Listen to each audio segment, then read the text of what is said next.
Okay, welcome back to the garage today. Today we're working on my wife's 2023 Honda Pilot. It's got roughly 39,000 miles on it, and the code 7 came up on the maintenance binder. That is to flush and replace the brake fluid. So that is what we're going to be doing today.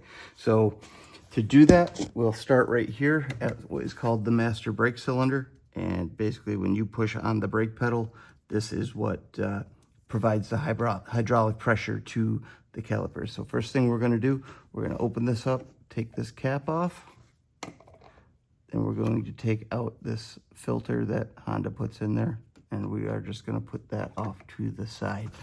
And the next thing we're going to do is we're going to use a turkey baster or a syringe. We want to get as much of that old fluid out of there as possible. As you can see, it's kind of yellowish. Honda brake fluid kind of comes a little yellow from the factory. The stuff we're going to put in there is going to be pretty clear, pretty much clear. There goes my flashlight onto the floor. We'll get that later. So basically we're going to start. Now we don't want to take everything out of there, but we want to get a good portion of this out because we don't want to be pushing bad fluid through the brake system. It's just going to take us more time. So we'll go ahead and suck all this out of there. And this is just a regular old turkey baster that you can find at the dollar store. I picked up this one at the local hardware store because my old one kind of fell apart and disintegrated over the years, probably from the chemicals.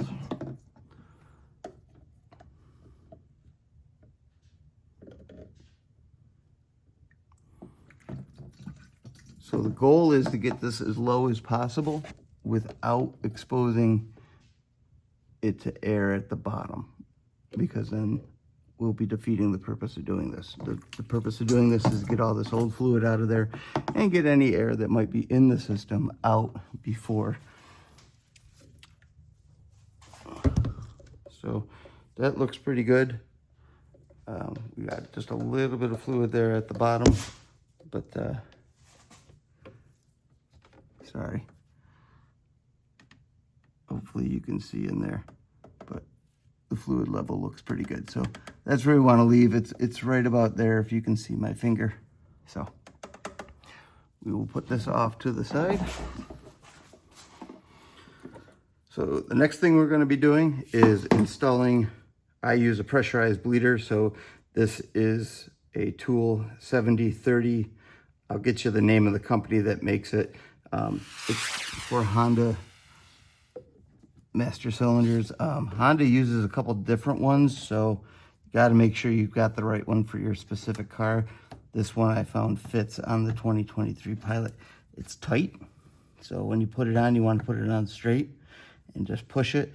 I put a little fresh brake fluid on the O-rings to get it to go on easily, and then we're just going to turn it enough to engage it and hold it tight. And that's all we're going to do. All right, guys, so now I've got my Motive Products Power Bleeder, which is basically just like a small garden sprayer. You put a large bottle or two of brake fluid in there. You pressurize this. It goes through this line into the master cylinder right there, or brake booster. And basically, as I drain the fluid at the caliper, this is going to backflow fresh fluid in, so it'll help eliminate the possibility of air getting into the system, and it'll make me do this with one person, so I will not have to get into the car and pump the brake pedal with a second person controlling the bleeder, or vice versa.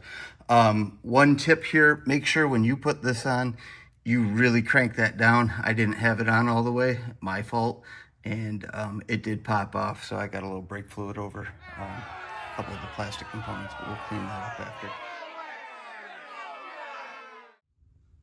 So once you pump your system up, you want to get it up to about 20 psi. Don't go over that.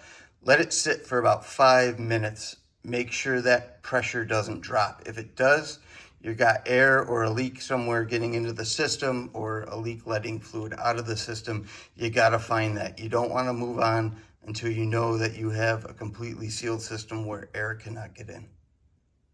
All right, now we're going to take off our first wheel and start bleeding.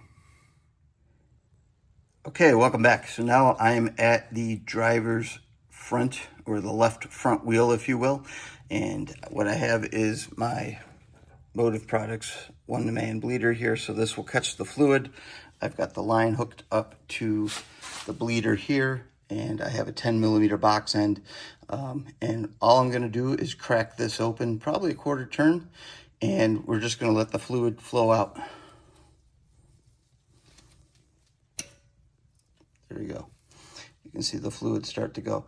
So what we're going to look for is a color change, because what we want to get is that older yellow fluid out and the nice clean clear fluid in. So we're just going to let it go. Our bottle's filling up here. I don't want to upset the apple cart too much, because the last thing I want is this to pop off. But that's what we're going to do. We're going to push all this old fluid through. And we don't have to monitor the brake booster, because that pressurized Motive bleeder is going to be pushing in fresh fluid as the old fluid comes out. What we will monitor is the pressure on that unit and make sure that it stays, above 10 psi, but you never want to go above 20 psi when you pressurize that unit.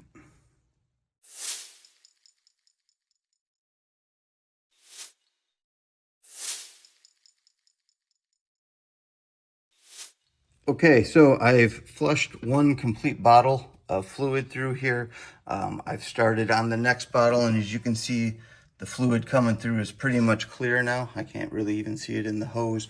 So I'm gonna call this side good, and I'm gonna tighten my bleeder there, take the hose off, pinch it so you don't drop any fluid. And we'll connect that back up there on the top. And then all we have to do now is make sure we put our dust boot back on our bleeder, especially if you live up here in the Northeast with all that glorious road salt. You want to make sure you put that back on, and we're done. My recommendation is use a box end always when you're dealing with the bleeders. That way you don't strip that and have a bigger issue on your hand.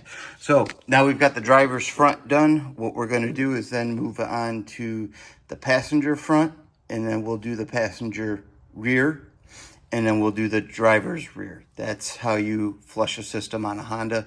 That's how you bleed a system on a Honda. So basically we're just going to repeat on the next 3 wheels, and we'll be done. Okay, I'm back here at the rear wheel. What I want to give you a heads up on is that the bleeder back here, caught me off guard a little bit, is actually an 11mm. So your 10's not going to fit. So make sure when you start this job, you got yourself a 10mm box end and an 11mm box end. Other than that, procedure is the same back here. You're going to crack the bleeder and keep it going until you get clear fluid. Okay, so we are done flushing everything. We've got our fresh fluid in here. Now what we're going to do is just use our turkey baster to drop the level a little bit. Get it below that rim you see right there. That way we can get the filter back in, the screen that Honda puts in there, and the cap will have room to drop in as well. So take your time.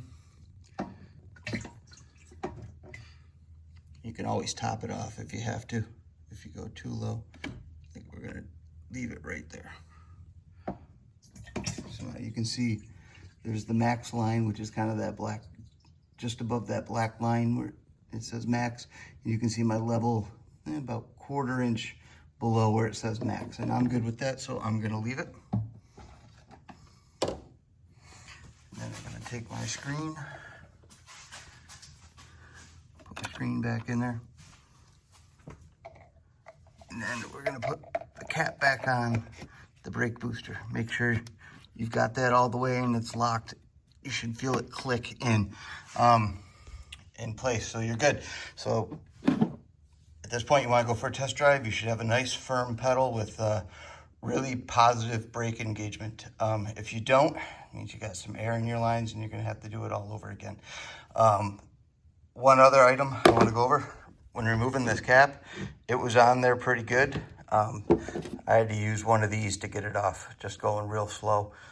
Make sure I didn't break anything, but it did pop off. So just know that if you're gonna do this job. So Thank you for joining me in the garage today, and I hope to see you soon. Thank you. Bye-bye.